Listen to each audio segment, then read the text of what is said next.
Hello everyone, good morning. Am I audible to all of you?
So just wait for 2 minutes. Let's everyone join, then we can start.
चलो हम लोगों ने sponges खत्म कर लिया था.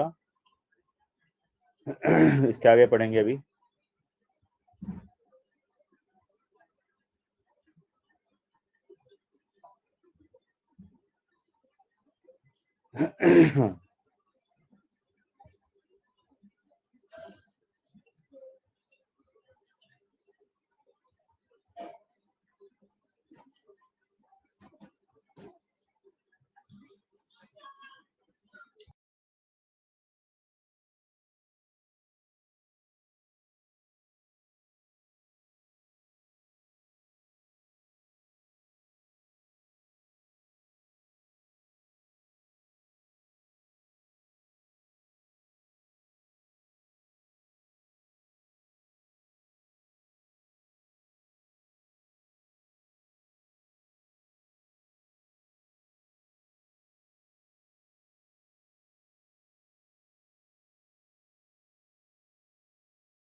So sponges हमने पढ़ लिया है. मतलब Porifera phylum जो first phylum we have already studied. So if anyone is having any query, please ask.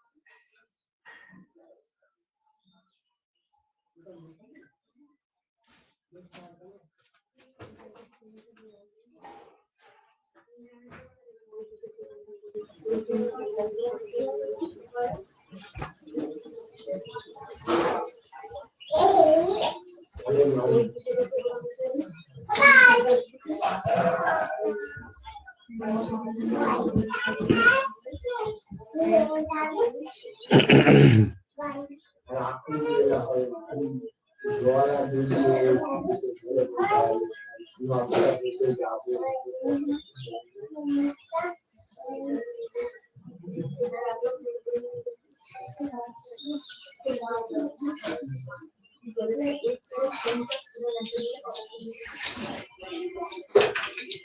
लिख रही है सर आपने जो पढ़ाया उससे बुकलेट के सारे क्वेश्चन बन रहे हैं। हाँ बनेगा, गुड, दैट्स गुड। जो नहीं यही जिस क्वेश्चन में डाउट है उसका स्क्रीनशॉट लेके ग्रुप में डाल दो, I will reply.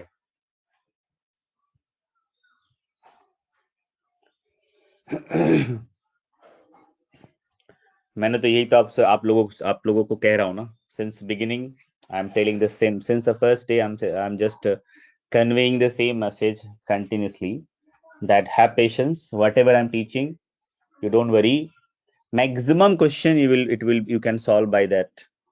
There are some questions for that we need some extra assistance that will also I'll provide, so don't worry about that.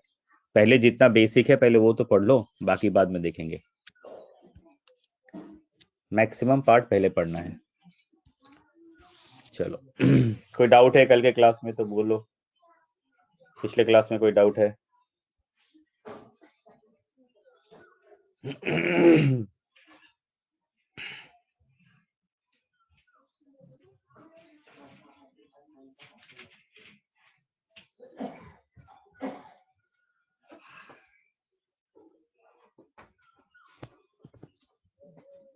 Kalpesh ने बोला पूछा है सर डेस्मोस्पोंजिया एक्सप्लेन, ठीक है डेस्मोस्पोंजिया बताता हूँ, और बताओ।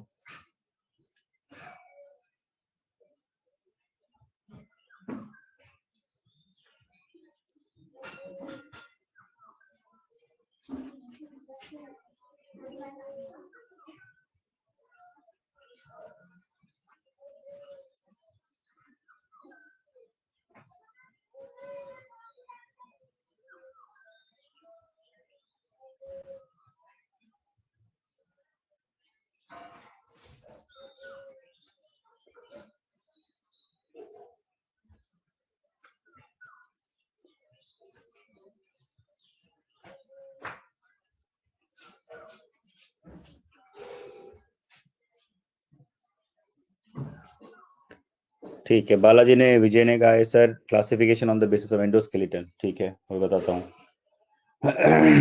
और कोई डाउट नहीं है?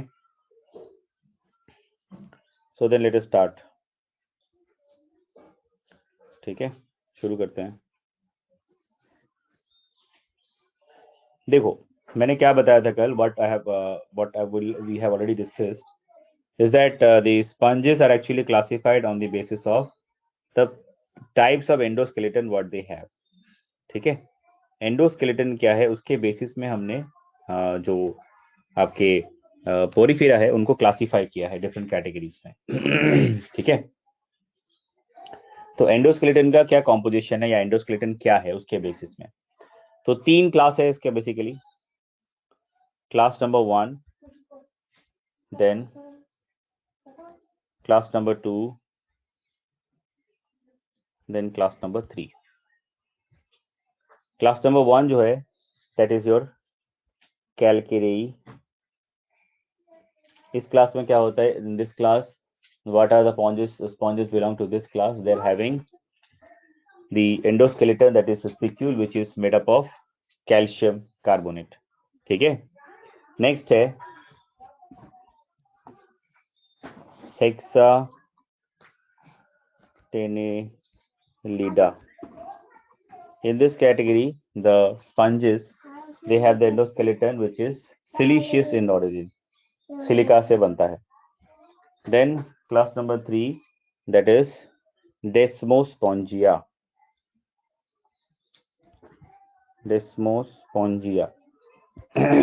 now in this class the endoskeleton is not spicule, यहाँ पे spicules होता ही नहीं है इनको, ये जो इस क्लास में जो भी एनिमल्स है जो भी स्पंजेस है they do not have any spicules, instead of spicule what they have spongin fiber। ठीक है, so that is the classification of sponges what I have already discussed with you and I have repeated again अभी समझ में आया? अभी clear है? कोई doubt तो नहीं? Is it clear?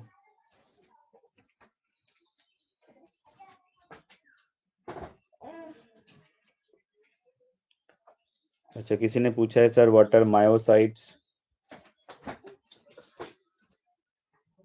Then what are chromocytes. देखो हम लोग जब अभी आगे काफी चैप्टर से जैसे भी पढ़ेंगे एनिमल, इसके बाद वाला जो चैप्टर वो पढ़ेंगे एनिमल टिश्यू। तो एनिमल टिश्यू, उसमें हम पढ़ेंगे अलग अलग तरह के जो टिश्यू है अलग अलग पार्ट में हमारे बॉडी में। तो एनिमल वर्ल्ड में कितने अलग अलग तरह के टिश्यूज मिलते हैं, तो उसमें से जो हार्ट होता है हमारा, हमारे जैसे जो भी एनिमल में हार्ट होता है, तो हार्ट का जो मसल होता है वो अलग होता है। ठीक है, तो हार्ट के जो मसल्स होते हैं, उसका जो टिश्यू होता है, that is made up of special type of cell, दो cells are known as myocytes. ठीक है, those are known as myocyte. तो हम पढ़ेंगे अभी, वो अभी तक हमने स्टार्ट भी नहीं किया है। नेक्स्ट पूछा है आपने क्रोमोसाइट, है ना। तो साइट जब हम बोलते हैं इसका मतलब डेफिनेटली ये भी तो सेल ही होगा, है ना।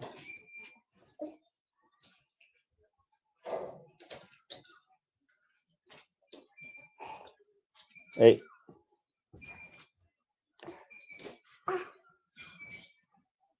एक मिनट,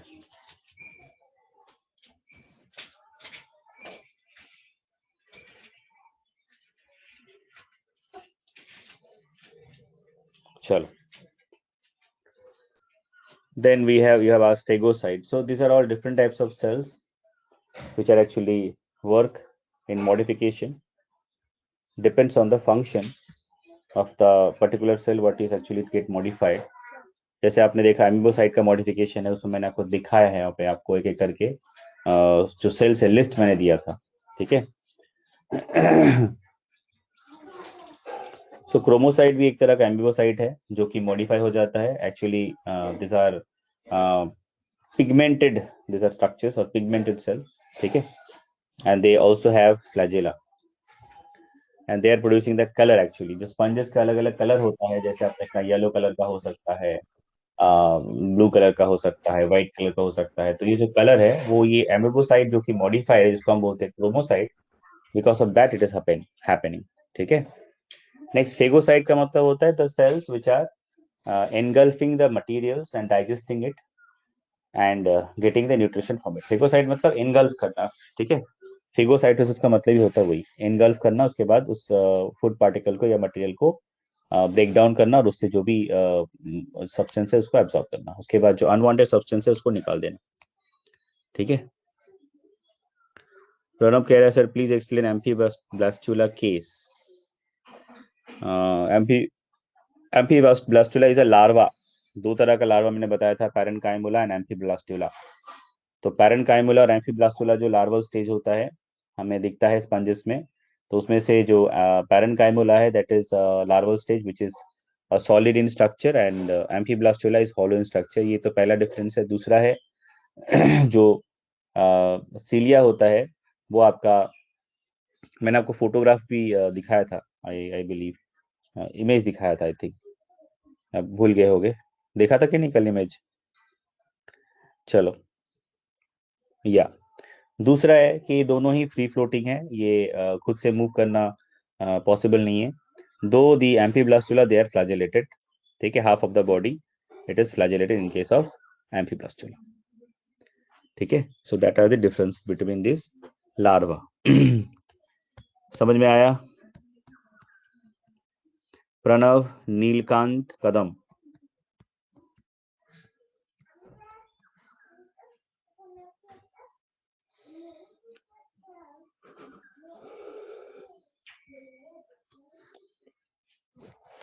चलो,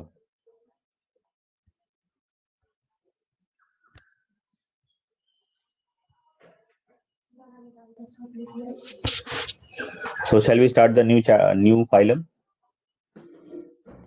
नया फाइलम स्टार्ट करें।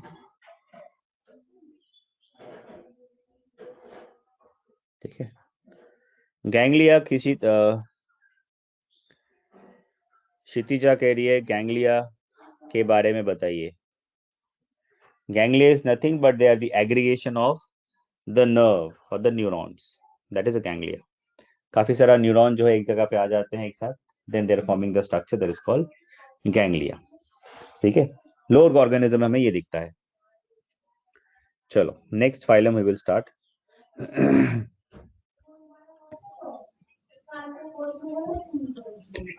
That is cnidarians.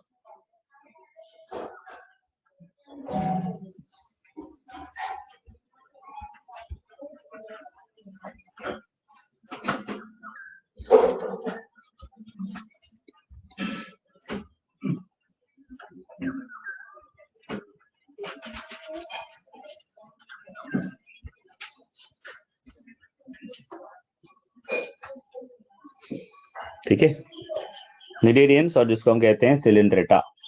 ठीक है, so in the year 1888 you will get all the points. जितना मैंने नोट्स में लिखा है मैं वो सब डिस्कस करता हूँ एक पॉइंट वाइज, तो सब आपको नोट्स में मिलेगा एग्जैक्टली सेम जो मैं डिस्कस करता हूँ। ठीक है, so in the year 1888 there was a taxonomist whose name was Hatschek.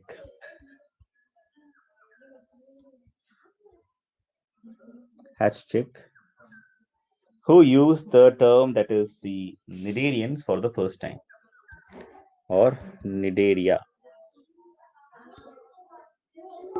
The term Nidaria for the first time. ठीक है, नाउ अभी तक हम लोग मतलब अभी तक हमने जो रिसर्च किया है तो उसमें ऑलमोस्ट हमें 9000 स्पीसीज प्लस स्पीसीज हमने अभी तक डिस्कवर कर लिया है इस पर्टिकुलर फाइलम में।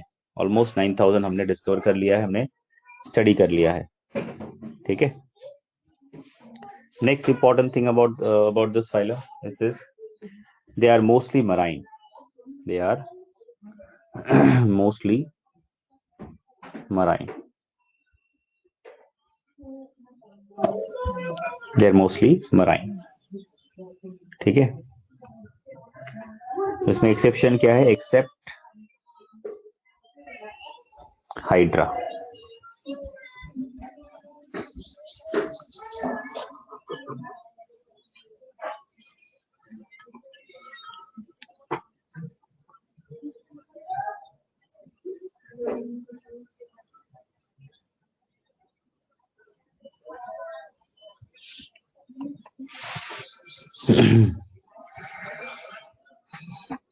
वरुण प्रशांत ने यहाँ पे कहा कि सर टिनोफोरा भी फाइलम आएगा ना, क्या आप उसे निडेरिया से पहले एक्सप्लेन कर सकते हैं क्या?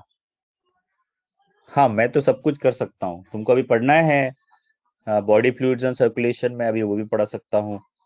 तुम्हें अगर पढ़ना है ब्रेन के बारे में तो अभी वो भी पढ़ा सकता हूँ। तुमको अगर केमिकल कंट्रोल एंड कोऑर्डिनेशन पढ़ना है वो भी पढ़ा सकता हूँ। तुम्हें केमिकल कंट्रोल पढ़ना है वो भी पढ़ा सकता हूँ। लेकिन अभी आपको क्या पढ़ना है वो इम्पोर्टेंट नहीं है, इम्पोर्टेंट ये है कि सीक्वेंस क्या है। तो यहाँ पे जो टिनोफोरा का सीक्वेंस है it will come immediately after the cnidarians. तो निडेरियन के बाद जो नेक्स्ट फाइलम पढ़ेंगे है वो एक that is also known as microphylla, और छोटा सा फाइलम है, उसको हम इसके बाद ही पढ़ेंगे। उसमें सबसे इंपॉर्टेंट कैरेक्टरिस्टिक फीचर होता है बायोल्यूमिनेसेंस एंड कॉम्प्लेट्स, वो हम पढ़ने वाले हैं इसके बाद। ठीक है, और वो हम इसलिए इसके बाद पढ़ते हैं क्योंकि पहले हम टिनोफोरा को निडेरियंस में ही काउंट करते थे। फिर बाद में क्या हुआ, जब रिसर्च हुआ तो हमें पता चला कि निडेरियंस और जो टिनोफोरा है उसमें उसके बीच में थोड़ा सा कुछ बेसिक डिफरेंस है, इसीलिए हमें उसको अलग करके एक छोटा सा फाइलम बना दिया। पहले हम इसी में पढ़ते थे क्योंकि बहुत सारे जो कैरेक्टरिस्टिक फीचर वो सिमिलर थे इसके साथ। ठीक है, तो हम इसीलिए टिनोफोरा पढ़ने के बाद उसको पढ़ते हैं।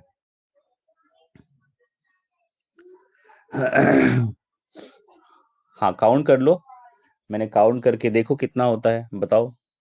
मैंने लिस्ट दे दिया आप लोगों को, पीडीएफ फाइल है आपके पास, so you count and tell how many phylums are there. ठीक है, चलो।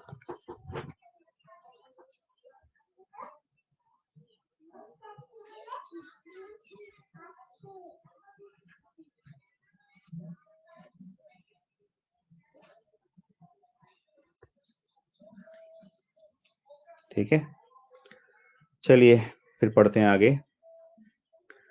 So except Hydra, most of these cnidarians, they are your marine, they are living in the marine water, and except the Hydra is living in fresh water. तो Hydra हमें किस में मिलेगा? Fresh water में मिलेगा. बाकी जो भी हम सिलेंट्रेटा के बारे में बात करेंगे वो सब हमें कहाँ मिलेगा? मराइन वाटर मिलेंगे. ठीक है. Now next very important point, star mark. They were the first multicellular animal from evolution point of view, which shows tissue level of organization. So they were the first to show tissue level of organization.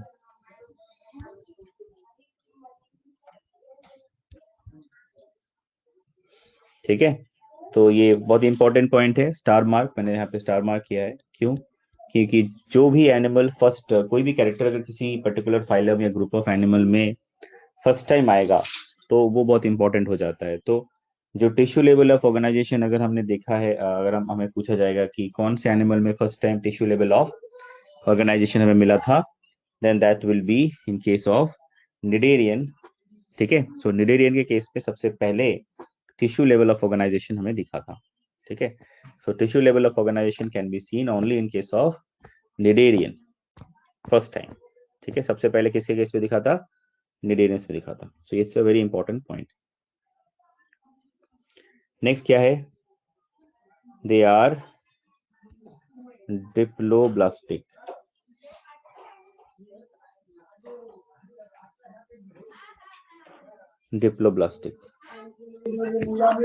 So diploblastic means आप सबको पता है, they are diploblastic animal. That means the germ layer, they have 2 germ layers. They develop from the 2 germ layers. They do not have 3 germ layers. ठीक है ना? Next, they are holozoic and many of them are carnivores. They are holozoic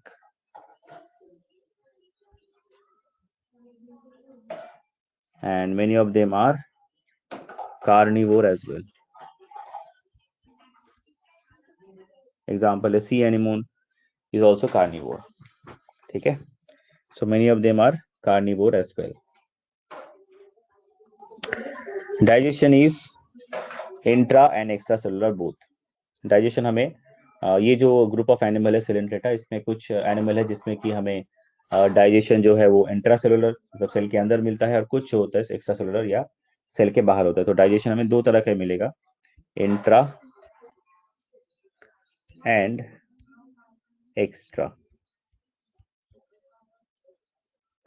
extra cellular, intra and extra cellular.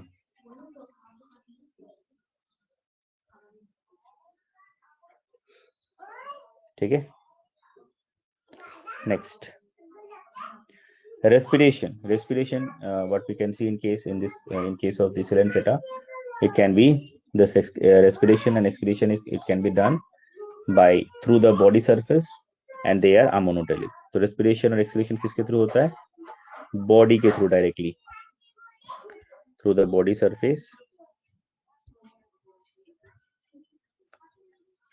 surface, and they are amonotelic.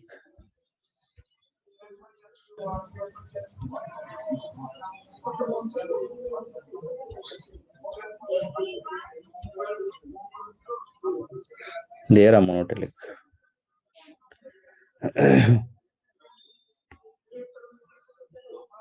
ठीक है ना? चलो next. The body wall has 2 layers. That is, outer one is known as epidermis and the inner one that is known as gastrodermis. अगर हम इनका body wall अगर हम देखेंगे तो हमें इनमें 2 लेयर मिलेगा. जैसे हमने स्पंजेस में देखा था पिनाकोडर्म, उसके बाद हमने अंदर में देखा था क्वाइनोडर्म, बीच में था आपका मीजोहाइल लेयर. वैसे यहाँ पे हमें इनके बॉडी वॉल में क्या मिलेगा? 2 तरह के two body walls will find. One is outermost, that is epidermis, and then inner one, that is your gastrodermis. and between these two layers we'll find again a gelatinous material or gelatinous layer present, that is called mesoglia, just like the sponges. ठीक है ना? चलो. Now epidermis consists of the, it is actually made up of, or if you can see the epidermis of this animal, that is outermost wall, we can find that it is having the cells, it is made up of the cell, that is epitheliomuscular cell. किस cell से बना होता है? epitheliomuscular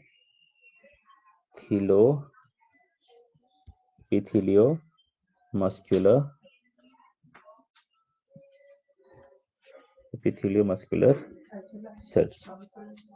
अच्छा, ये पहला, ये है, हमें एक तरह का सेल मिलेगा. दूसरा क्या मिलेगा? ये सबसे इंपॉर्टेंट है, इसको हम बोलते हैं nidoblast cell.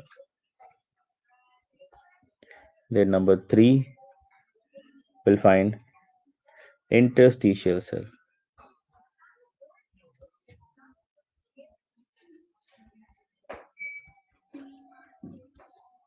Interstitial cell. Then number 4 nerve cell.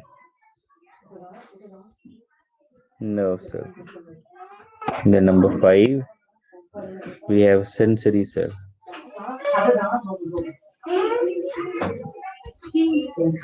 So these are the different types of cells what we can see on the epidermis or the outermost layer of this animals. और इसमें से सबसे important है ये cnidoblast sales. ठीक है, इसको हम कहते हैं ना नेमाटोसिस्ट. ये निडोब्लास्ट सेल का दूसरा नाम क्या है?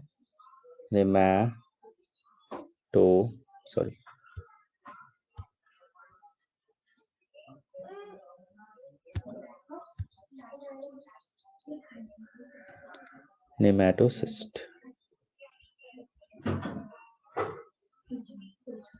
Now this is the unique characteristic feature of the nidarians. तो जो सेलेंट्रेटा होगा और ये जो निडेरियंस होगा, उनका नाम ही पड़ा है, उनका जो नाम है इस फाइलम का, वो because of presence of this cnidoblast cell. ये जो निडोब्लास्ट सेल्स है या जो नेमाटोसिस्ट है, इसी के लिए इस फाइलम का, क्योंकि ये जो सेल है ये कॉमन है सारे निडेरियंस में, ये रहेगा. और क्यों ये बहुत ज्यादा इंपॉर्टेंट, क्यों सबसे इंपॉर्टेंट है? Because this is the cell which is present in the maximum number, and these cells are also known as stinging cells. These cells are also known as stinging cell. They are actually, these cells, they are actually having a sting. Okay, and whenever it is required, so this animal use the sting to attack the other organism. Okay, so this is actually they use the Coelenterata or the cnidarians, they use it as a protective organ. ठीक है, it helps them to provide protection. ठीक है, चलो अभी मैं diagram बना के भी आपको दिखाऊंगा, so don't worry. तो just let me show you with the diagram.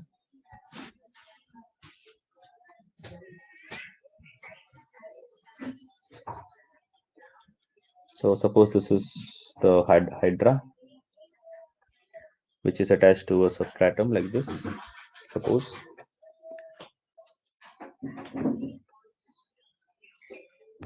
the same diagram you can find in the note also. तो यहाँ पे आप देख सकते हो कि ये है इसके टेंटेकल्स. तो उसमें मैंने जहाँ पे शेड किया है, it represent the places where they are having this cnidarian, this nematocyst or this or this sting, और जिसको हम बोलते हैं nidoblast cells. So presence of this nidoblast cell, because of the presence of this nidoblast cell, this group of the animal they known as nidarians or Coelenterata. ठीक है. अच्छा, जो centre में जो कैविटी होता है, जैसे हम यहाँ पे जो डायग्राम बनाया था मैंने अभी, मैं आपको एक बार नोट पे लेके चलता हूँ, वहाँ पे डायग्राम है, so it is easy for us to discuss.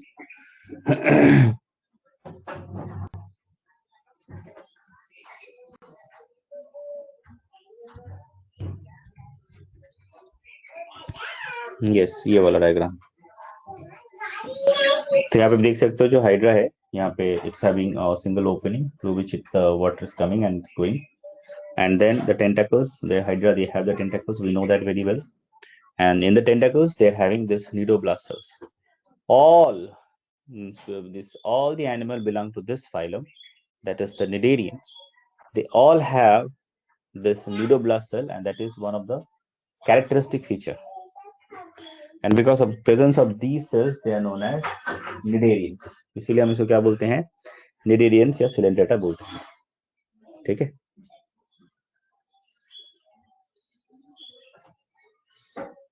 चलो.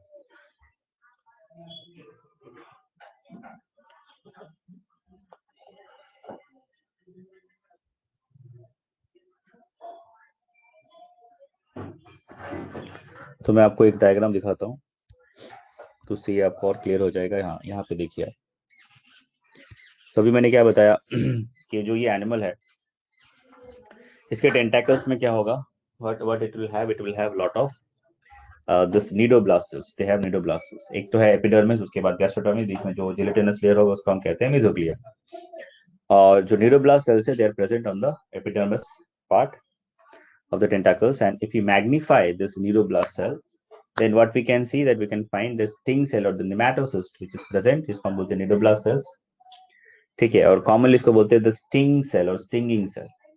तो यहाँ पे आप देख सकते हो कि जो sting है, it is normal condition, it is actually present inside the cell, and it is covered with a small cap, and it is attached with a long thread-like structure. So whenever it is required, whenever the animal is getting threatened, so because of that, during that time, what happens, this all these stinging cell or the nidoblast cells which are having this sting, which is attached with a thread-like structure, this will come out. Okay, and then it will attack the approaching organism. It may be a predator, or it may be any other organism in that case. ठीक है, मान लो कि अगर किसी jellyfish को पकड़ने के लिए गए तो वो डर जाएगा, and then suddenly what it will do, it will actually use this stinging cell. The stinging cell will come out from the nidoblast cell. It is normal time it is present inside the cell, and when the animal is getting excited, it will come out and it will actually poke, or it will actually sting. ठीक है, and there are examples of some of these cnidarians or the Coelenterata where these nidoblast cells have poison also. And some jellyfish and some of these cnidarians, they have a poison which can also working as a neurotransmitter as well, neurotoxin as well.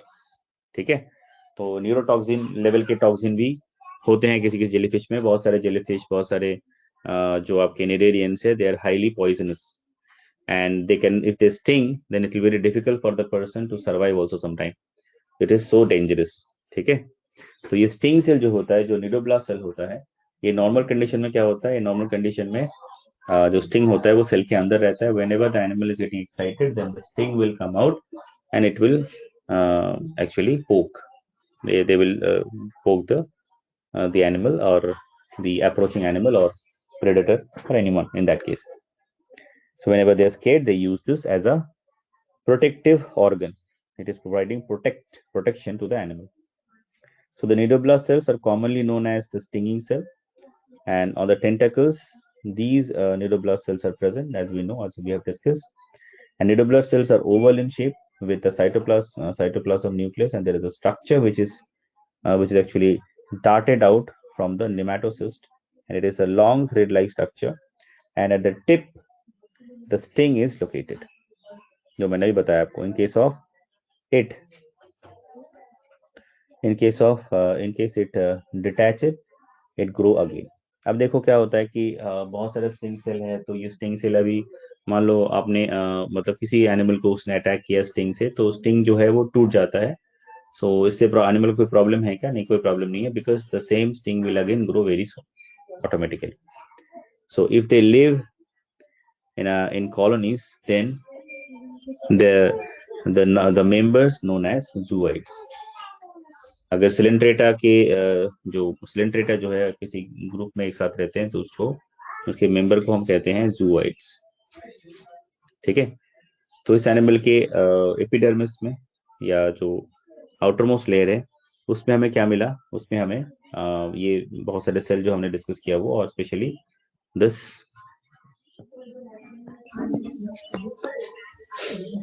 है ना, specially this neuroblast cell we found. ठीक है, चलो next जो है layer, outer most layer तो हमने पढ़ा कि आपका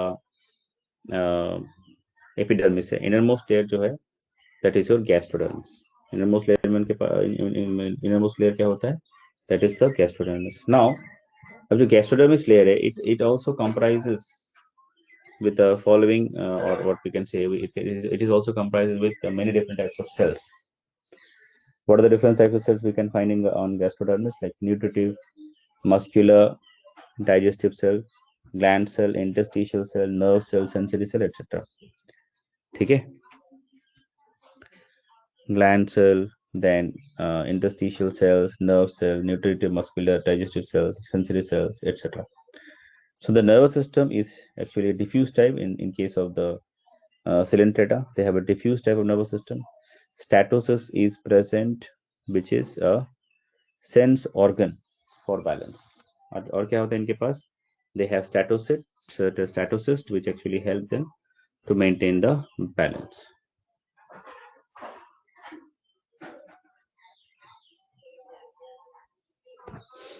ठीक है,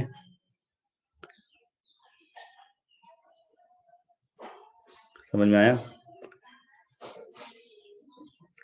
तो जो गैस्ट्रोडर्मिस होता है,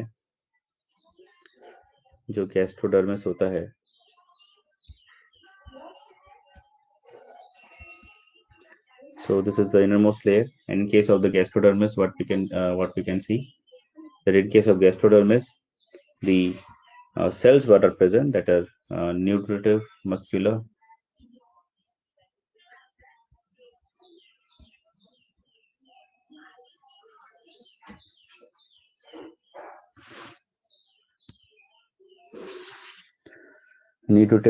or digestive cell. Then we have gland cell,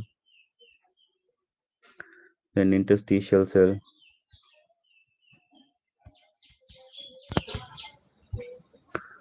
then nerve cell, then sensory cell, etc.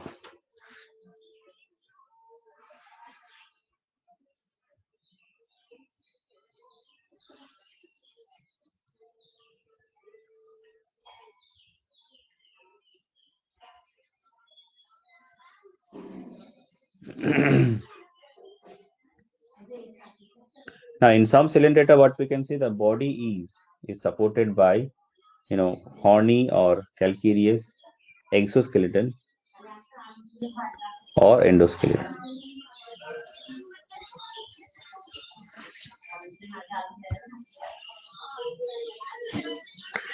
समझ में आया जो डिस्कस किया?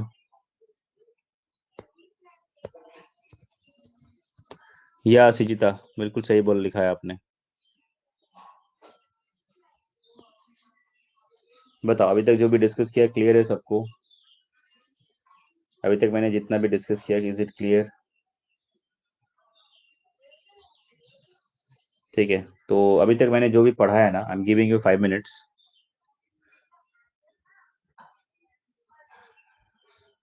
I'm giving you 5 minutes. So open the note and read all the points. Then again we will discuss. So till that time I will switch. I'm just making the mic off. Voice नहीं आ रहा ऐसा नहीं है, मैं mic off कर रहा हूँ, आपको 5 मिनट दे रहा हूँ, पहले पढ़ो, पढ़ के हर एक पॉइंट पढ़ो और डायग्राम देखो और पॉइंट पढ़ो, और उसके बाद हम फिर डिस्कस करेंगे।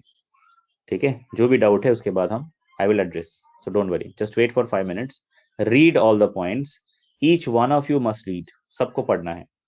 ठीक है, लिडेरियंस के फर्स्ट पॉइंट से लेके अभी तक मैंने जितना पढ़ाया है उतना तक ही पढ़ो, ज्यादा नहीं। ठीक है, और देखो उसमें कोई डाउट हो रहा है कि, एंड हाँ remember one thing, with reference to the diagram. उसके बाद मैं फिर से एक बार नेमेटोसिस्ट क्या है, निडेरियंस क्यों कहते हैं, स्टिंगिंग सेल क्या है, सब एक बार फिर से बताऊंगा, सो डोंट वरी अबाउट दैट। पहले 5 मिनट पढ़ो हर एक पॉइंट को। I'm just switching off the mic for 5 minutes. Read. ठीक है, मैं यहीं पे हूँ, मैं कहीं नहीं जा रहा हूँ, just for your convenience I am switching off the mike, ताकि आपको डिस्टर्ब ना हो।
चलो पढ़ लिया। बीच में थोड़ा नेटवर्क इशू चला गया था, तो मेरा वाईफाई चला गया था, उसको मैंने ठीक किया, इसीलिए थोड़ा लेट हो गया। बताओ, पढ़ लिया सबने?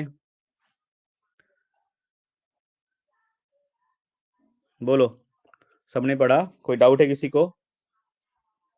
किसी को कोई डाउट तो नहीं?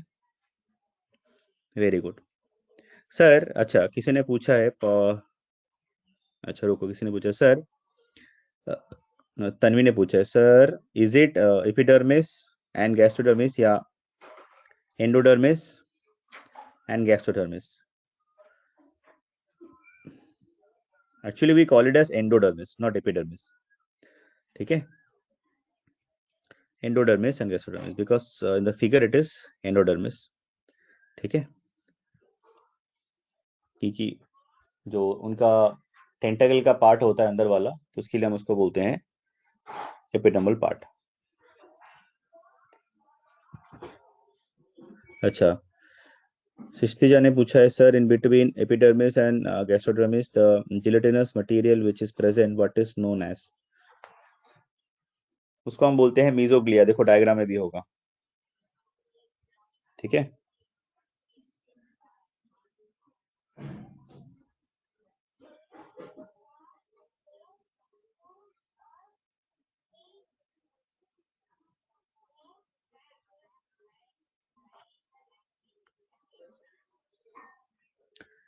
अच्छा, बहुत ही अच्छा क्वेश्चन पूछा है किसी ने अभी।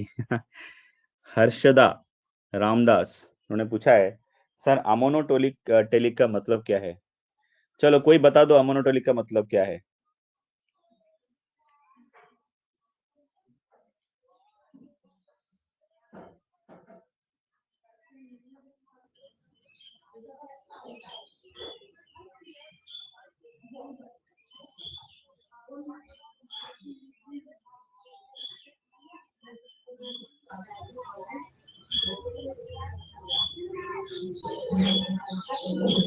ठीक है, कौन बताएगा?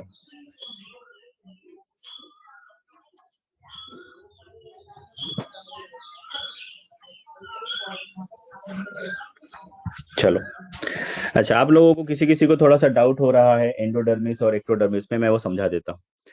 ठीक है, देखो सब लोगों ने लिख दिया है, आपको डाउट क्लियर हुआ? Harshada, you got your doubt clear? Very good. चलो, अच्छा, अभी मैं एक्टोडर्मिस एंडोडर्मिस को थोड़ा सा जो डाउट है उसको क्लियर करता हूँ, मैं थोड़ा डायग्राम बना के। Suppose if this is the hydra, और मान लो ये इसका टेंटेकल है, तो एक्चुअल में ये पूरा आपको समझना पड़ेगा। सबसे बाहर में जो लेयर है, ठीक है, आउटर मोस्ट जो लेयर है, इसको हम कहते हैं एक्टोडर्मिस, और एक्टोडर्म कहते हैं बेसिकली, नॉट एक्टोडर्मिस, एक्टोडर्म। इसके बाद एक इनर मोस्ट लेयर होता है। ठीक है, सो जो आउटर मोस्ट लेयर है और इनर मोस्ट लेयर, तो जो इनर मोस्ट लेयर है उसको हम कहते हैं एंडोडर्मिस। ठीक है, और उनके बीच में जो जगह होता है उसमें रहता है जो जिलेटिनस लेयर, उसको हम बोलते हैं मीजोग्लिया। तो अभी आपको क्लियर हो गया होगा कि जो आउटर मोस्ट लेयर होता है उसको हम बोलते हैं एक्टोडर्म, और जो इनर मोस्ट लेयर होता है उसको बोलते हैं एंडोडर्म। दोनों के बीच में जो गैप होता है उसमें रहता है आपका जिलेटिनस लेयर, जिसको हम कहते हैं मीजोग्लिया। मैं आपको एक डायग्राम भी यहाँ पे लाइव दिखाता हूँ, just give me a minute.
Yes.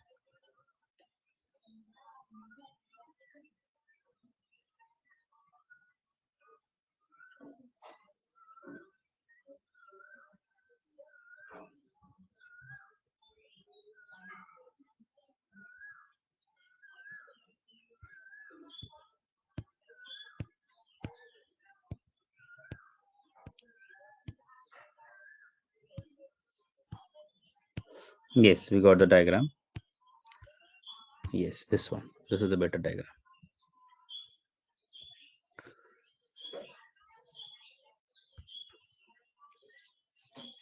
So I'll share the diagram with you. तो आपको क्लियरली समझ में आएगा. Yes.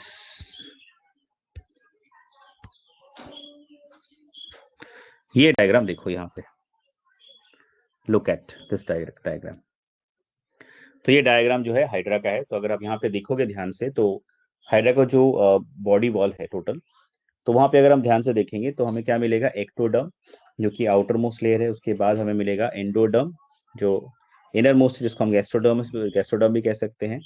और दोनों के बीच में स्पेस होता है that is filled with the gelatinous layer that is called mesoglea.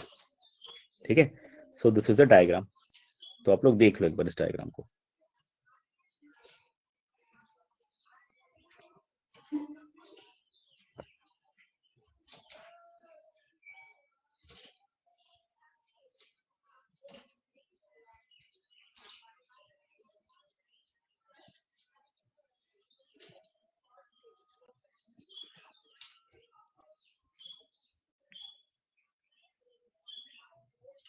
ठीक है. तो एक्टोडर्म और एंडोडर्म जिसको हम गैस्ट्रोडर्मिस बोलते हैं, जो कि अंदर की तरफ होता है, इनर मोस्ट लेयर होता है, उसको बोलते हैं गैस्ट्रोडर्मिस. और एंडोडर्म, और जो बाहर की तरफ होता है उसको बोलते हैं एक्टोडर्म. और एपिडर्मिस भी बोल सकते हैं. दोनों के बीच में जो जगह है उसको हम बोलते हैं mesoglea, because it is filled with gelatinous layer. तो जैसे हमने पढ़ा था कि जो एक्टोडर्म है उसमें भी अलग अलग तरह के सेल्स होते हैं. The same way the gastrodermis is also having different types of cell. What type of cell? Muscular, जिसको बोलते हैं न्यूट्रिटिव, मस्कुलर और डाइजेस्टिव सेल्स. और क्या हो सकते हैं? ग्लैंड सेल हो सकता है, इंटरस्टिशियल सेल हो सकता है, नर्व सेल हो सकता है, सेंसरी सेल्स हो सकता है. All the different types of cells what we can find in case of gastrodermis. ठीक है. क्लियर है? समझ में आया? हाइपोस्टोम क्या है ना? Hypostome it is actually mouth part, opening. दिखाता हूं मैं, एक मिनट. मतलब मान लो कि अगर ये हाइड्रा है, just let me clear it again. या suppose if this is the hydra, तो इसका जो माउथ पार्ट है, जो ओपनिंग है, माउथ मतलब उसका तो माउथ बोल नहीं सकते because they have the single opening, है ना. तो ये जो ओपनिंग है इसको बोलते हैं हाइपोस्टोम. ठीक है.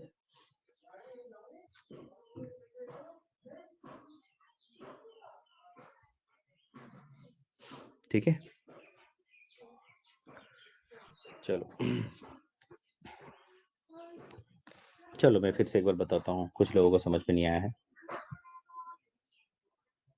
या एक्टोडर्म और एपिडर्मिस सेम ही होता है. डार्टेड आउट मतलब है कि थोड़ा सा निकला हुआ रहता है, उभरा हुआ. ठीक है. देखो मैं समझाता हूँ. चलो देखो, एक एक करके डिस्कस करते हैं. Suppose if this is the hydra. मान लो ये हाइड्रा है. या एंडोडर्मिस और gastrodermis is almost same. It is same. Suppose ये हाइड्रा है. ठीक है. आराम से इसको मैं बना के दिखाता हूँ एक बार. Suppose this is the hydra. तो अगर इसके बॉडी वॉल को या टेंटाकल्स को हम अगर मैग्नीफाई करेंगे तो हमें क्या मिलेगा? हमें पहले एक लेयर मिलेगा ऐसा, which is made up of cell. ठीक है. जिसको हम बोलते हैं एक्टोडर्म या एपिडर्मिस भी बोल सकते हैं. इसके बाद हमें इनर मोस्ट एक लेयर मिलेगा. ठीक है. It is also made up of different types of cells, जिसको हम एंडोडर्मिस भी कह सकते हैं या तो हम उसे गैस्ट्रोडर्मिस भी कह सकते हैं. ठीक है. Now in between them there is a space, and that space is filled with gelatinous material. ठीक है, and that part, that space and that layer, middle layer, it is known as mesoglea because it is made up of gelatinous layer, that's why it is called mesoglea. ठीक है, तो ectoderm, endoderm और जो mesoglea है इसके बीच में जो doubt था क्लियर हुआ.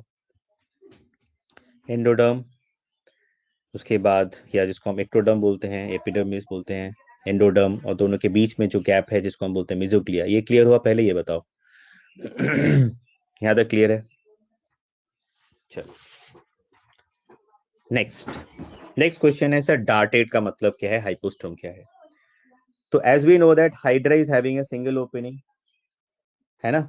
हाइड्रा का बॉडी में सिर्फ एक सिंगल ओपनिंग है जिसके थ्रू जो वाटर अंदर आता है उसी के थ्रू बाहर जाता है. तो यहाँ पे ध्यान देना, देखो मैंने ब्लैक कलर से बनाया है. जहाँ पे ये माउथ पार्ट है ये थोड़ा सा यहाँ पे देखो आपको डिप्रेशन दिख रहा है, थोड़ा सा उभार दिख रहा है. यहाँ पे दिख रहा है दिख रहा है कि नहीं दिख रहा है बताओ. मैंने अभी शेड किया, दिख रहा है. We cannot say mouth, it is opening. Some it is considered as mouth also. This is only one opening through which the hydra is taking the substances, and also from the same opening it is releasing the substance. तो यहाँ पे जो opening है वो थोड़ा सा यहाँ पे हमें इस तरह उभार या थोड़ा सा डिप्रेशन या जो जिसको हम कहते हैं darted out, and that is the hypostome. समझ में आया हाइपोस्टोम क्या है, डार्टेड आउट क्या है, समझ में आया?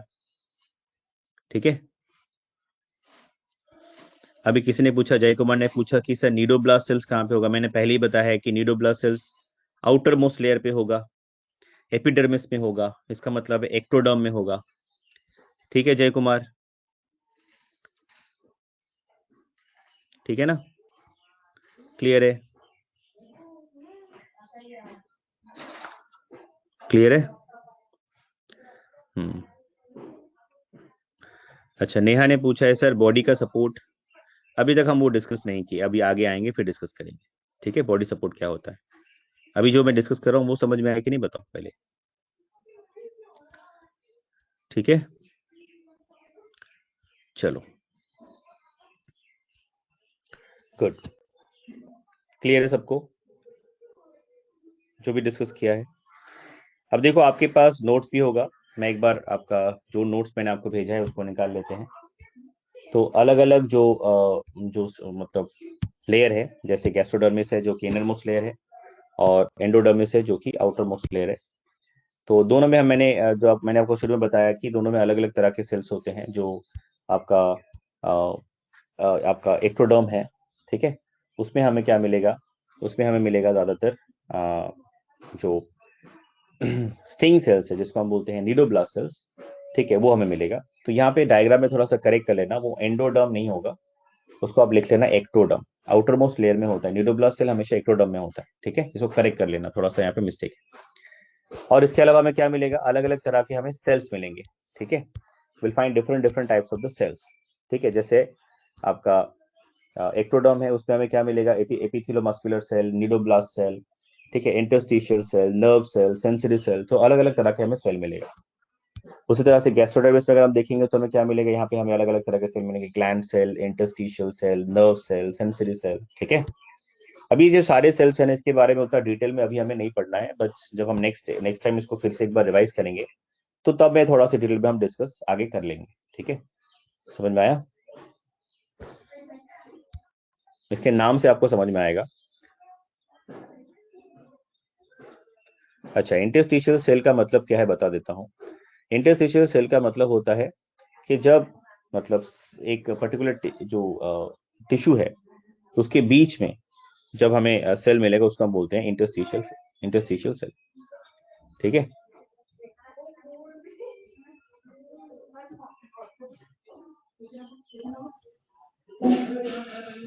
तो इंटरस्टिशियल सेल जो होता है हमें दिखता है जैसे कि हमें यहाँ पे gastrodermis. these cells are basically having this functioning as a like stem cell. ये स्टेम सेल के जैसे काम करता है. ठीक है, मतलब बेसिकली ये हेल्प करता है एसेक्सुअल रिप्रोडक्शन में. तो इंटरस्टिशियल जो सेल होता है they are actually help in the process of asexual reproduction. ठीक है, दैट इज इट सिग्निफिकेंस। अच्छा,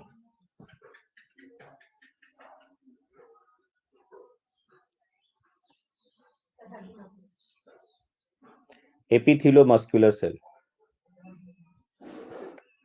तो नाम से आपको समझ में आ रहा होगा कि एपिथेलियोमस्कुलर कहा है मैंने। तो एपिथेलियोमस्कुलर सेल, इसका बेसिकली जो फंक्शन होता है, विच इज एक्चुअली हमें हाइड्रा में हमें जो दिखता है, ये स्पेशलिस्ट जो सेल हमें दिखता है, so they are actually providing the support to the structure. ठीक है। और यहाँ पे अभी आपने किसी ने पूछा था सर इसका जो फ्रेमवर्क है वो कैसे मेंटेन होता है। ठीक है, तो यहाँ पे ये समझ लो, बहुत इंटरेस्टिंग है इसका फ्रेमवर्क समझना। यहाँ पे एग्जाम्पल लेना पड़ेगा आपको एक बलून का। मान लो कि आपके पास एक बलून है, और अगर मैं उस बलून को पानी से भर देता हूँ, ठीक है, या मान लो हवा से भर देता हूँ, उसके बाद आप देखना कि उसी बलून को हम जिस तरह से जहां पे जिस तरह से हम उसको पुश करेंगे, वहां पे शेप उस तरह से चेंज हो जाता है। होता है कि नहीं होता है, बताओ? होता है ना? तो एक्चुअल में यहाँ पे हाइड्रा के केस में क्या हो रहा है, इनके पास कोई प्रॉपर एंडोस्केलेटन नहीं होता है। सबसे पहले तो ये इंटरेस्टिंग चीज है। दूसरा कि तो फिर ये शेप कैसे मेंटेन करता है, ये सवाल आएगा ना। तो शेप कैसे मेंटेन करता है कि इनके पास जो आउटर मोस्ट लेयर होता है, जो मैंने अभी बताया था आपको, जो आउटर मोस्ट लेयर होता है, ठीक है, इसमें जो सेल होंगे ना, इसमें स्पेशलाइज सेल होते हैं, इसको बोलते हैं epitheliomuscular cell, which is actually working something like muscles. और अंदर में एक लेयर है जिसको हम बोलते हैं गैस्ट्रोडर्मिस, और दोनों के बीच में यहाँ पे जिलेटिनस लेयर मैंने बताया था है।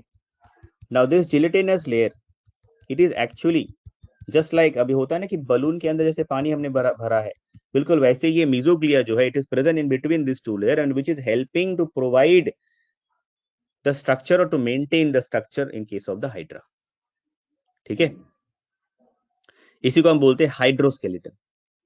ठीक है, सो हाइड्रोस्केलेटन मतलब जो पानी से, because of the water, the animal is actually using the water to maintain it shape and framework. In that case this type of skeleton is known as hydroskeleton. तो यहाँ पे जो हाइड्रा है, तो वो क्या कर रहा है, ये भी जो मिजोक्लिया है उसको यूज करके अपना जो शेप है, और ऊपर से ये जो मैंने आपको बताया ना कि एपिथेलियोमस्कुलर cell, these are highly specialized epithelial cells which actually together working like a muscle. That's why it is actually we have given the name as epitheliomuscular cell. Muscle के जैसा काम करता है। कि आगे हम जब पढ़ेंगे ना, लोकोमोशन आएगा, तब भी मैं आपको हाइड्रा का एग्जांपल दूंगा। ठीक है, क्योंकि जो हाइड्रा जो है, इसके पास मसल तो होता नहीं है, फिर भी हाइड्रा क्या कर सकता है, बेंड कर सकता है अपना बॉडी। हाँ, it can show loop movement, it can show walking movement, it can show this type of movement. तो ये करता कैसे है, उसके पास तो मसल नहीं है, लेकिन उसके पास मसल के जैसा सेल है, जिसको हम बोलते हैं एपिथेलियोमस्कुलर सेल। समझ में आया?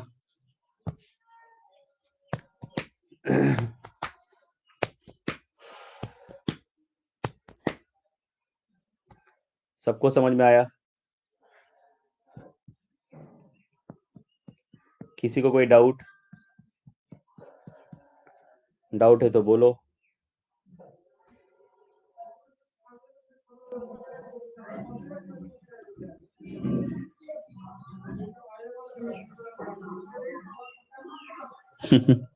जय कुमार पूछ रहा है सर, बॉडी कैविटी होता है निडेरियंस में, तो अगर बॉडी कैविटी नहीं होगा तो वो कैसे अपना सरवाइव कैसे करेगा वो?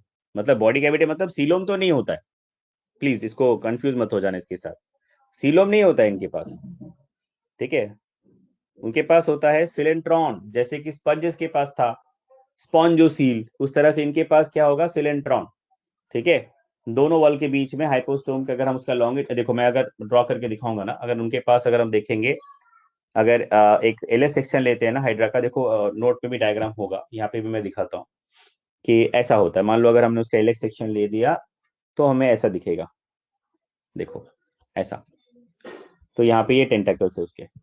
तो ये जो यहाँ पे आपको कैविटी मिल रहा है, इसको बोलते हैं सिलेंट्रॉन और gastrovascular cavity. So they do not have a true body cavity, but they have cavity through which where actually the water is coming and going. तो कैविटी तो होगा, नहीं तो वो उसको कहीं से तो पानी आएगा और जाएगा ना, otherwise how can it will survive. how it will exchange the gases, how it will exchange, how it will absorb the food material, how it will do the respiration for its survival. It can't do that, right? समझ में आया?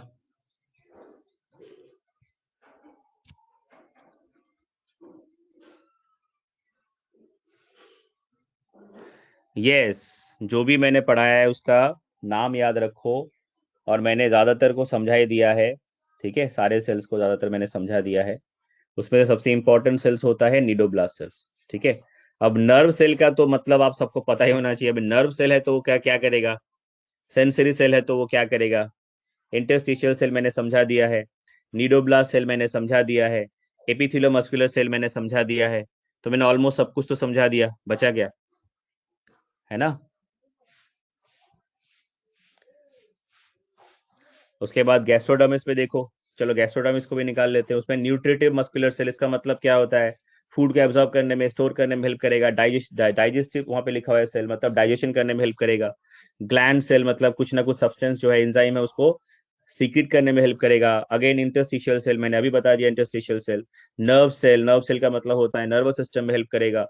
Sensory cell मतलब जो भी stimulus है उसको receive करने में हेल्प करेगा। तो बता तो दिया सब, सबका मतलब तो बता दिया, बचा कहाँ। I have explained explained about all the points, all the types of the cells. ना अगर उसके बारे में डिटेल में आपको पढ़ना है, और अगर डिटेल में पॉइंट लिखना है, एक एक पॉइंट आप लिख सकते हो, आपको ट्रू मैन में वो मिल जाएगा। तो एक एक लाइन लिख लेना उसके बारे में, ये आपका जॉब है, this is your homework, it is your duty, you have to find out the points about this all the cells. एक एक लाइन इसके बारे में लिख लेना, ज्यादा डिटेल में जाने की जरूरत नहीं है। सबसे इंपॉर्टेंट सेल्स क्या है मैंने बता दिया है, नीडोब्लास्ट सेल्स।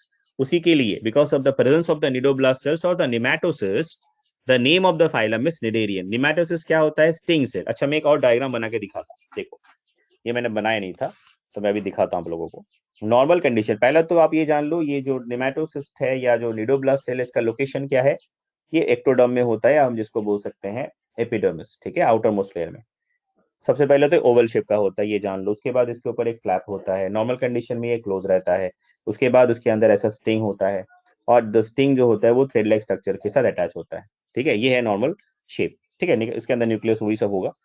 अब जब एक्साइटेड हो जाएगा तब कैसा होगा पता है, ये मैं दिखा देता हूँ, देखो। This is oval shape cell, then this is a thread like structure, it will come out like this. और इसके टिप में, एकदम टिप में, यहाँ पे होता है ऐसा sting, this is the sting. ये स्टिंग होगा, ऐसा ऐसे निकल जाता है। और जो भी एनिमल उसको इरिटेट करेगा, उसको ये अटैक कर देगा स्टिंग के साथ। और जो कुछ, और उसके बाद इनके पास अगर पॉइजन है तो वो पॉइजन को भी इंजेक्ट कर देता है विक्टिम के बॉडी में। तो बहुत सारे ऐसे जेली फिशेस हैं, बहुत सारे ऐसे नेडेरियंस हैं जिनका स्टिंग बहुत ही डेंजरस होता है, जैसे कि न्यूरो जो टॉक्सिन है वो भी रिलीज करते हैं, वो सीक्रेट करते हैं, ठीक है। मसल को वो डीजेनरेट कर देते हैं। कुछ लोगों को हार्ट अटैक आ सकता है ना, इससे लोगों की मौत भी हो सकती है। So it is not that easy to survive this type of attack. Sometimes if it is so dangerous, if the jellyfish is so poisonous, the person can may die also. Clear है, समझ में आया? किसी को कोई doubt है अभी भी पूछ लो। जय कुमार बोल रहा है sir, that means it is pseudocoelom. No, pseudocoelom is different, this is different, don't confuse with pseudocoelom. They don't have any body cavity actual, ठीक है, इसीलिए इनका नाम ही अलग है।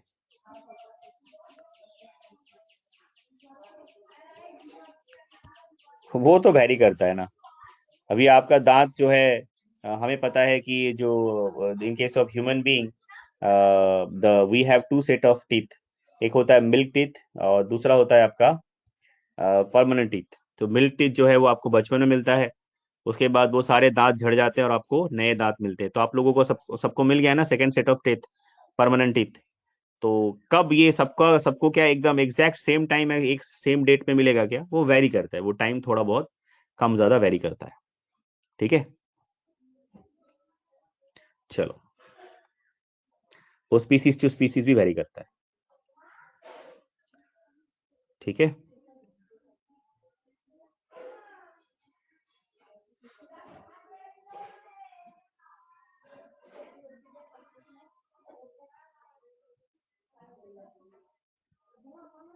क्लियर है?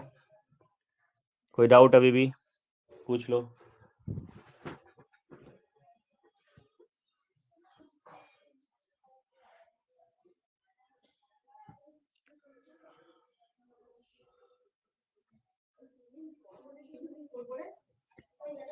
Actually, from last 2-3 days in West Bengal, where I am right now, it is it is actually cloudy and thunderstorm is happening.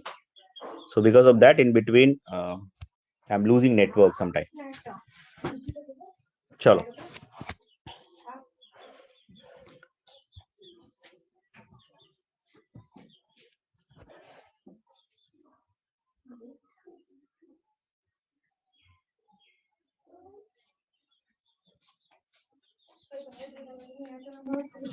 Kshitija पूछ रही है सर, एपिडर्मिस के डिफरेंट सेल्स का लोकेशन नहीं पूछा जाता। नहीं पूछा जाता, उतना डिटेल में पढ़ के क्या करोगे आप? जब कोई प्योर साइंस लेके पढ़ता है आफ्टर 12th, कोई अगर बायोलॉजी लेके आगे पढ़ना चाहता है, मास्टर करेगा, ग्रेजुएशन करेगा, उसको पढ़ना होता है वो सब, उसके सिलेबस में, आपको नहीं। आपको बस बेसिक अंडरस्टैंडिंग है, बेसिक नॉलेज होना चाहिए, दैट्स ऑल। नहीं पूछते।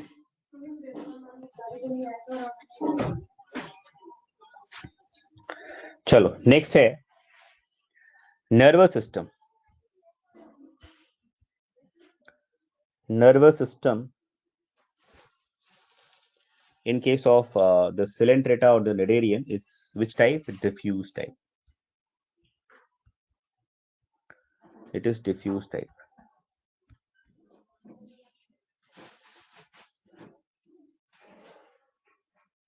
कल्पेश ने एक अच्छा सवाल पूछा है। Kalpesh, very good. Outer layer में एपिडर्मिस होता है ना। तुमको पहले एपिडर्मिस का मतलब ही समझा देता हूँ, अभी एनिमल टिश्यू में पढ़ने वाले हैं, फिर भी अभी बताता हूँ। एपिडर्मिस, ठीक है। ये जो एपी वर्ड है ना, एपी, ये लैटिन वर्ड से आया है। इसका मतलब होता है अबव, ठीक है। और डर्मिस का मतलब होता है डर्मा या स्किन।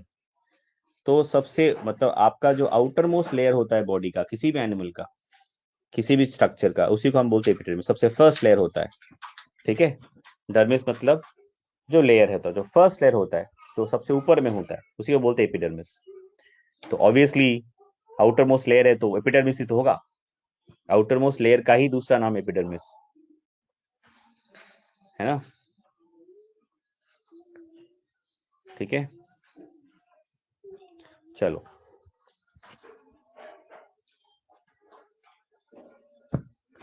ठीक है। So they have the nervous system which is diffuse type. Diffuse type nervous system क्या है, रिंग टाइप क्या है, लैडर टाइप क्या है, गैंग्लिया क्या है, मैंने ये सब डिस्कस किया था। मैंने आपको बताया था कि बार बार ये पॉइंट्स आएंगे, एमोनोटेलिक, यूरियोटेलिक, यूरिकोटेलिक, ठीक है। तो मैं बार बार आपको नहीं समझाने वाला, तो मैंने आपको ऑलरेडी समझा दिया है। तो मैंने अभी बोला डिफ्यूज टाइप मतलब आपको समझ में आना चाहिए कि डिफ्यूज टाइप मतलब क्या होता है। अभी मैं अगर बोलूंगा लैडर टाइप तो आपको समझ में आना चाहिए कि लैडर टाइप का मतलब क्या है, ठीक है। Now this animal having a specialised type of cells, sensory cell, जिसको बोलते हैं स्टैटोसिस्ट, ठीक है। So this is a specialized type of sensory cell they have and they have in their body. अच्छा, अब इसका फंक्शन क्या है सर? इसका फंक्शन होता है balance. Because of the presence of this cell, this animal actually maintain the body balance. It help them to maintain the body balance, ठीक है। Now, in some coelentrates, the body is supported by horny or calcareous exoskeleton or sometime endoskeleton, ठीक है ना। तो कभी कभी कुछ कुछ सिलेंट्रेटा होता है, कुछ कुछ निडेरियंस होता है, उनमें जो कैल्केरियस एक्सोस्केलेटन और एंडोस्केलेटन हमें दिखता है, बट मैक्सिमम निडेरियंस में हमें ये नहीं दिखता। कुछ है ऐसे कुछ जिसमें दिखता है, जैसे कि आप कोरल्स का देख लो, तो कोरल्स में हमें दिखेंगे, है ना। कोरल्स में हमें क्या दिखेंगे? एक्सोस्केलेटन दिखेंगे, ठीक है। सो अगर हम बात करेंगे कि सिलेंट्रेट्स और निडेरियंस, तो नॉर्मली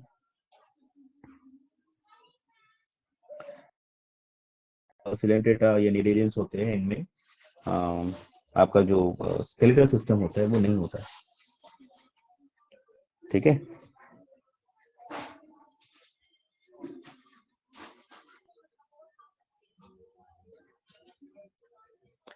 समझ में आया?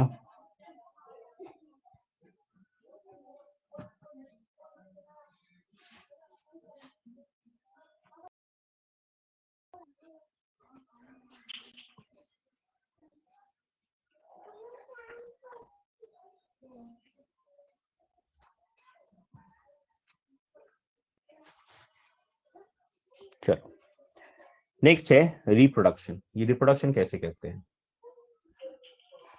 Reproduction, they do reproduction by two ways, asexual and sexual.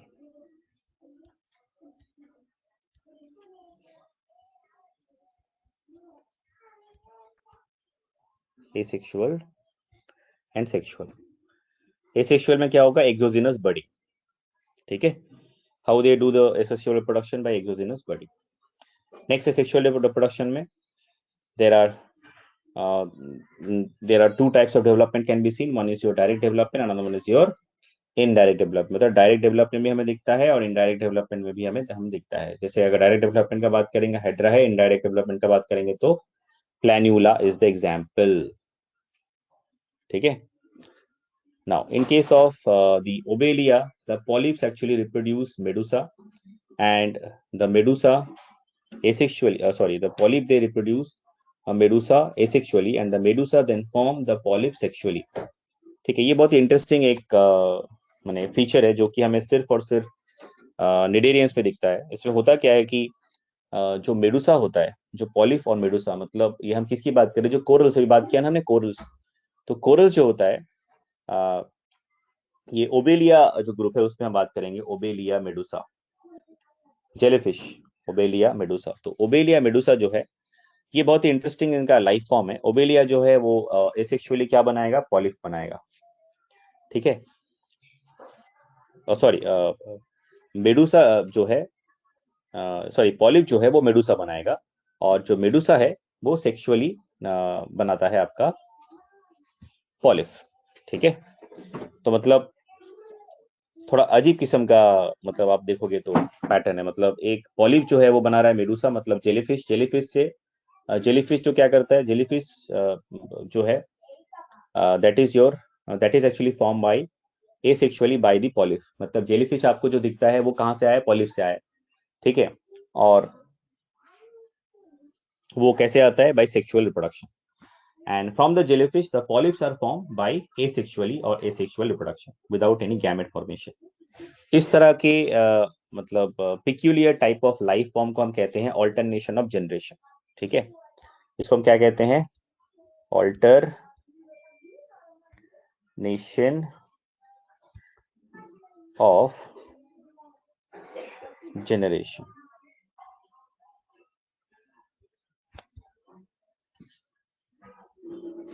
ठीक है ना?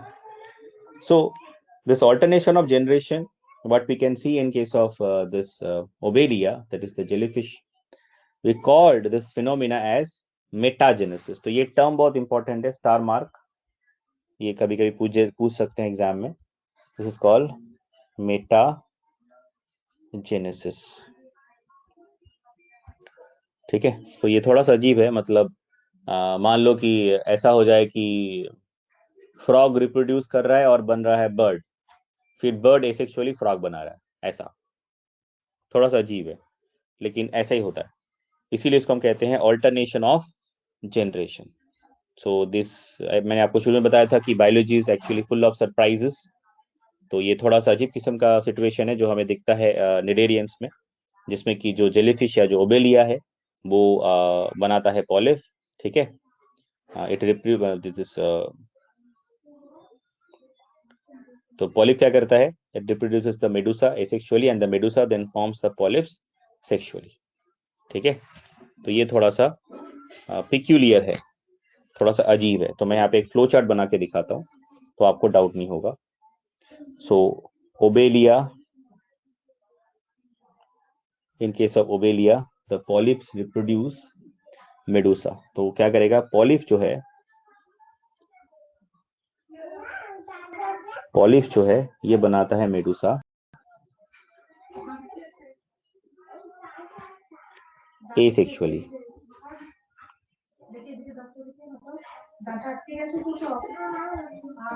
Asexually. And then Medusa will form the polyps sexually. Medusa क्या करेगा? पॉलिप बनाएगा. कैसे? सेक्सुअली. ठीक है, तो ये बहुत इंटरेस्टिंग है. पॉलिप मतलब हम किसकी बात कर रहे हैं? कोरल्स. जो हमको कोरल्स दिखते हैं ना, वो पॉलिप से ही बनते हैं. तो पॉलिप्स क्या करता है? ये अपने चारों तरफ एंडोस्केलेटन बनाता है, सॉरी एक्सोस्केलेटन बनाता है, calcareous. And as a result it form the corals. ठीक है, तो ये जो पॉलिप्स है, ये सेक्सुअली क्या बनाता है? मेडुसा, जो कि आपका जेलीफिश है. और पॉलिप से जो मेडुसा बनता है वो कैसे बनता है? एसेक्सुअली. और मेडुसा से जो पॉलिप बनता है वो कैसे बनता है? सेक्सुअली. ठीक है, अभी समझ में आया? फ्लो चार्ट देख लो, डाउट नहीं होगा. तो ये थोड़ा सा अजीब है, थोड़ा सा पिक्यूलियर है.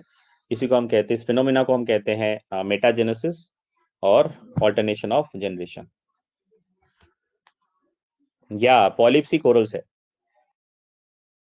जब एक्सोस्केलेटन बना लेता है तब उसको हम कोरल्स बोलते हैं.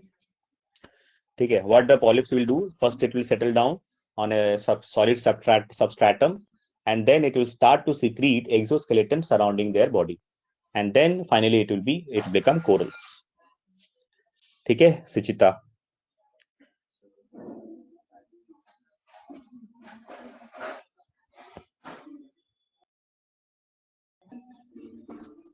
Sorry, Shistija, not Shistija. Good. Shistija, what is the meaning of the name Shistija? K silent.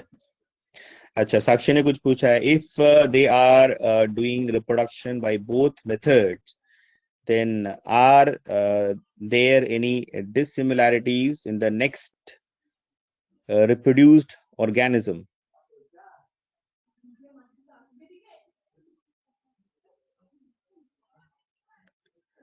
हाँ, तो शिजिता ही तो मैंने बोला. शिजिता. No sorry, so my mistake. Shitija, not Sijita. Shitija, yeah, Shitija, right. Shitija, सही बोला मैंने, क्षितिजा. तुम लोग दोस्त हो क्या? तन्वी, क्षितिजा एंड रजिया, नेहा, ये सब लोग दोस्त है क्या? You know each other? No. Okay, चलो, गुड. यस, तो यहाँ पे साक्षी ने पूछा है सर कि अगर if they are doing the reproduction by both the methods, then there are any dissimilarities in the next reproduced organism? Definitely there are many. अब कितना डिसिमिलैरिटीज है देखो. पॉलिप जो है वो एक ससाइल ऑर्गेनिज्म है. वो अपने चारों तरफ एक हार्ड एक्सोस्केलेटन बनाता है. हम उसको अगर ऐसे नॉर्मली देखते हैं तो हमको पता ही नहीं चलता वो एक ऑर्गेनिज्म है कि नहीं. हमें लगता है वो तो पत्थर है, ऐसे ही लगता है हमें. और देखो जेलीफिश को देखो आप, वो क्या कर सकता है? वो मूव कर सकता है, वो यहाँ से वहां जा सकता है, उसके पास टेंटिकल्स है, उसका बॉडी का स्ट्रक्चर कंप्लीटली अलग है, सब कुछ अलग है. तो डेफिनेटली दोनों के बीच में डिफरेंस है ना. इसीलिए तो बोला ना, पिक्यूलियर है, अजीब है ना. एक सेक्सुअली रिप्रोड्यूस करके सेक्सुअल एक सेक्सुअली रिप्रोडक्शन कर रहा है. एक सेसाइल ऑर्गन, एक सेसाइल मोड ऑफ लाइफ है, दूसरा आपका मोटाइल जो कि मूव कर सकता है. समझ में आया? क्लियर है? तो एक बार पॉइंट्स पढ़ लो और देखो कोई डाउट है तो.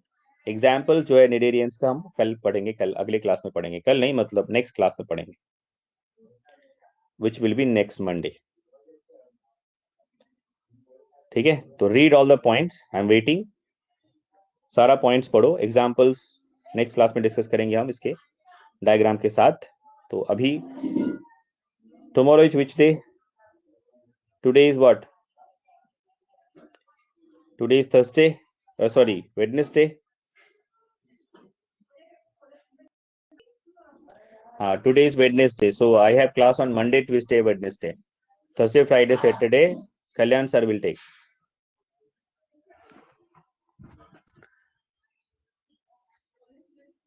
So we will meet again on next Monday.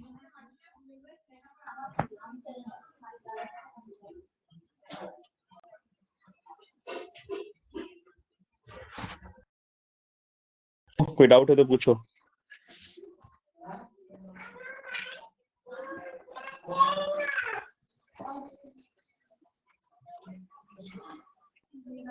साक्षी पूछिए, लेसन नेम्स ऑफ जूलॉजी। अभी तक क्या पढ़ रहे हो वही नहीं पता तुमको?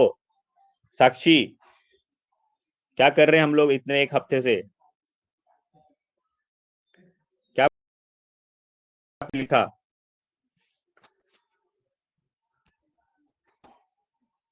मतलब ये तो ऐसा हो गया, रामायण खत्म हो गया फिर पूछ रहे हो कि सीता किसका फादर था?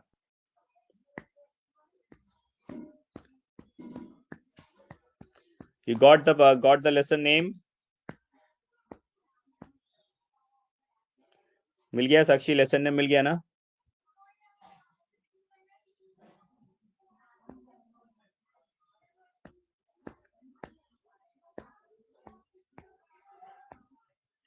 बाकी का लेसन का नाम एनसीईआरटी बुक में देखो, पता चल जाएगा।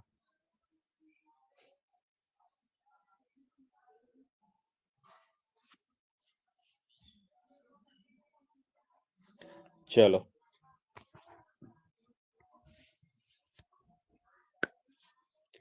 ठीक है, वो बाद में हम डिस्कस करेंगे। जो भी चैप्टर्स होगा हम एक एक करके पढ़ेंगे, एक एक करके हम समझेंगे। मैं बताऊंगा बाद में। ठीक है, चलो टेक केयर, बाय बाय। ठीक है, it's corona time, so be careful.